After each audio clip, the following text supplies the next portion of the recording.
ना ही नक्सली को बर्दाश्त करेंगे। आज नक्सली का तो ऐसा तमाशा हो गया, हर दिन एक आदमी मर रहा, दूसरा आदमी मर रहा है, ये क्या तमाशा।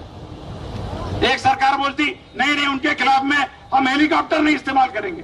अरे पुलिस वाले तुम्हारे मारे जा रहे हैं, फिर भी तुम हेलीकॉप्टर इस्तेमाल नहीं करेंगे। आम आदमी मर रहा है, आतंकवाद को तमाशा मचा दिया आप लोगों ने। इसका बिल्कुल पूरे तौकत के ऊपर में अहले सुन्नत वल जमात हर आतंकवाद का विरोध करती है, क्योंकि इस्लाम आतंकवाद नहीं सिखाता, इस्लाम आतंकवाद की मुखालिफ करता है। ये वो दीन है जो जंग में भी हरे झाड़ को काटने की इजाजत नहीं देता। वो दीन इस्लाम किसी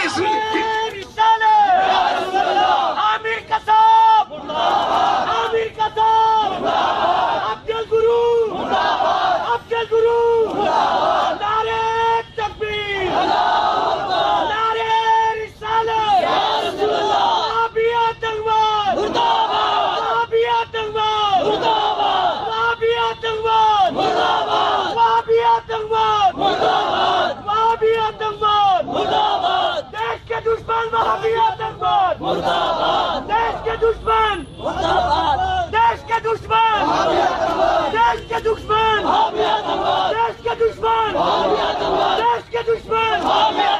देश के दुश्मन देश के दुश्मन।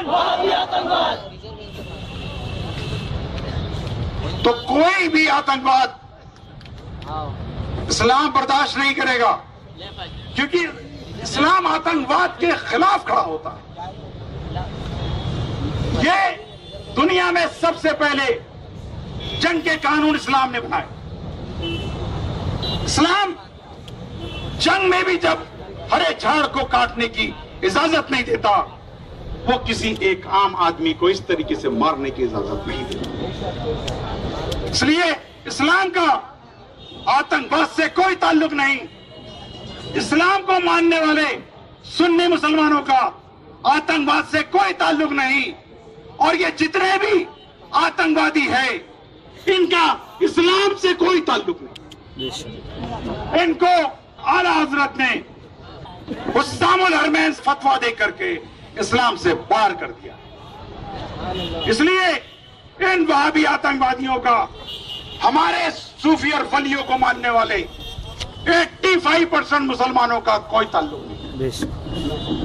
और अब हम पूरे जिम्मेदारी से यहां डिक्लेयर करते हैं कि इसको पुलिस डिपार्टमेंट समझ ले कि जितने भी अगर आतंकवादी को अगर आपको देखना है तो इन तबलीगी जमात के मरकजों में ढूंढिए।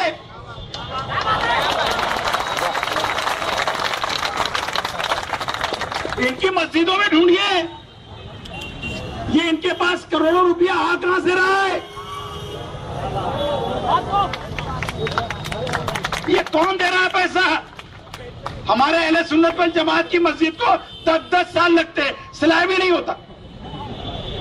हमारा मदरसा एक फ्लोर से दूसरे फ्लोर पे जाने के लिए हमारे आलिम को चप्पलें गज जाती।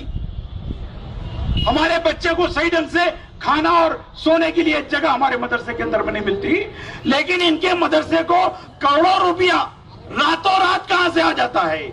इसकी इंक्वायरी NIA और यहां की ATS ने करना चाहिए। हर मस्जिद को लाखों रुपया कैसा दिया जा रहा है? आप पूछिए, मैं कई जगह गया, मैंने पूछा भाई ये मस्जिद इतने जल्दी कैसे बन गई?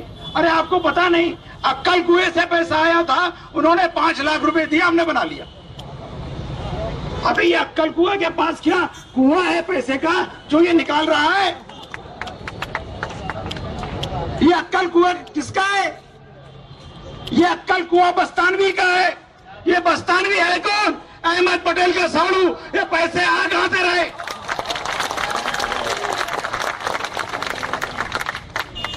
ये पैसे आ कहां से रहे? क्या ये राजनीतिक भ्रष्टाचार करके आतंकवादी विचारधारा को बढ़ाने के लिए पैसा इस्तेमाल किया जा रहा है? इसकी पूरी इंक्वायरी मांगती है। बिल्कुल ये पैसा कहां से आ रहा है, इसकी इंक्वायरी महाराष्ट्र सरकार और केंद्र सरकार करे, ये हमारी डिमांड है। कैसा करोड़ों रुपया बस्तानवी अपने मदरसे से बांट रहा है, कहां से पैसा आ रहा है? और ये तबलीगी जमात का ताल्लुक तालिबान से है। ये नकली नोटों का धंधा हो कहां से रहा है? ये नकली नोटों का छपता कहां है? ये क्वेटा में छपता है, क्वेटा में नकली नोट पाकिस्तान के, और पाकिस्तान के क्वेटा में मुल्ला उमर का हेडक्वार्टर है, तालिबानियों का हेडक्वार्टर है, तबलीगी जमात मदरसे देवबंद से जुड़े हुए आतंकवादियों का हेडक्वार्टर है। तो ये पैसा कहां से आ रहा है? ये नकली नोटों का धंधा कहां से चल रहा है? कभी समझा है आपने? अभी नागपुर के अंदर में नकली नोट के अंदर में मोमिनपुरे के लोग अरेस्ट हुए। मोमिनपुरे के अंदर में नकली नोटों का धंधा पूरे जोर शोर से चल रहा है। पुलिस को मालूम है, लेकिन पुलिस इस पे कार्रवाई करने को तैयार नहीं। मोमिनपुरे